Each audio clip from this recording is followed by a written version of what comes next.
Tonight, dozens of people living at the Colony Apartments in North Columbia still cannot return home. That's more than 2 weeks after they were first evacuated. Yeah, on December 27th, the tenants told police they have been living without heat and water for several days, prompting the entire complex to evacuate. Our Nick Neville has been on top of this story since it first happened.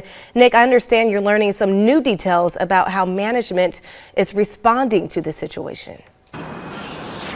Yes, that's right, Billie Jean, Cynthia. So several tenants tell us that they received this notice from management telling them that, among other things, they're still required to pay rent while these repairs are being made. It also tells them that there are certain rules and regulations that they must follow while staying at the hotels that have been provided by management. And if they don't follow those rules and regulations, this notice says they could risk being evicted. Their attitudes is very nonchalant. Our voices are not being heard. They're shrugging us off like it's just like they don't care. It's been more than 2 weeks since the Colony Apartments were evacuated for not providing necessary utilities to tenants. Dozens still can't return home. Left without answers, they're feeling hopeless. I'm tired of crying, I'm depressed.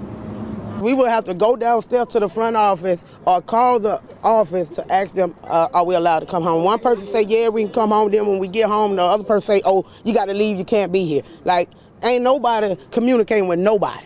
Columbia Fire Chief Aubrey D. Jenkins says plumbers are working methodically to pressure test gas lines for any leaks, causing the delay. I know the process takes a little while to do, but it's just going through the process. And got to keep in mind, once it's pressurized, then the millions still have to come back out and cut the gas on. One woman who wished to remain anonymous tells me her apartment was cleared last week, but she returned to a water leak and puddles on her floor. She thinks tenants should at least be getting a discount on their January rent for the inconvenience. How can y'all hold us accountable for paying rent if we're not even living in our homes?